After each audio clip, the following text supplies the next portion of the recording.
Have you ever asked yourself why one businessman or entrepreneur seems to succeed while another fails? Today we are going to take a good look at the mindset of one of the most successful entrepreneurs in the world, Mark Cuban. But he has a secret behind why most people do fail when they own their own businesses. You better believe understanding this one secret changes the way you view business forever. Pretend you own a lemonade stand. You have the best town's lemonade. But there's a problem. In an unheard forest somewhere, you stand your shop in the middle of a pathless jungle. Even if you have the very best lemonade in town, no one is going to buy it if they can't find you. This is precisely what Mark Cuban is talking about when he says that the number one reason in business fail is because you do not know your customers.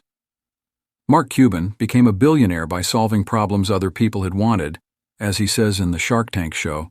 Let's break it down. Consider something like when you were playing with friends. You are a self-confessed loving child who always likes the toys and games that give more fun and joy, right? But the one thing we tend to forget is that it's the same in business too. For the most part, they buy things that will help them do things they want to get done in a better, easier, or fun way. So, let's say you absolutely love soccer, but your ball isn't heavy enough and blows away in the wind.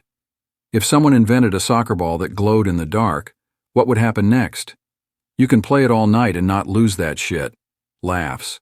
That's solving a problem. Like solving a widespread issue many people face, like what to do when they lose their soccer ball at night, and boom, you got yourself the next successful business. But that's not all. Mark Cuban. When you have hit a point where your business has customers, listen to them. Consider your friends asked for a new game to try and play a game that was designed especially for them.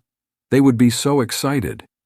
In business, when you listen to what people want, you build and they will come to your product or service, which is kind of living the dream for everyone. So we come back to our lemonade stand. What if instead of being in the forest, what if you had your stand set up right outside a huge soccer game? You would be visited by many thirsty people, and if your lemonade is good, they would return every single time. That's because you know your customers, their preferences, and when they might want to shop. And this is what Mark Cuban refers to as knowing your customers. But here's the twist. Read more if you have a product of the century and you know exactly what people want. Sometimes it is not enough, and that's okay. Mark Cuban. Dream to product. Failing is learning in business. Just like with the first bike riding. Those times you tried and fell down a few times before you could pedal perfectly, business can make mistakes before finding its own winning solution.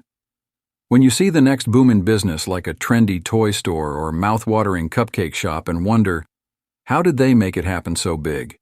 Remember Mark Cuban's trick. Get to know your customers and solve their problems. But it is not only that they need your idea. Otherwise, a great idea is the equivalent of bringing Snowball to Eskimo. And when you read Lean Startup, you know what I mean. When you do that, you are truly on your path to being a business superstar, just like Mark Cuban. Okay, now get out there and think about solutions to other people's problems. You make imagine the next best thing that will be cherished by everyone. Maybe one day you will be the one who will recommend other people how to be successful in business.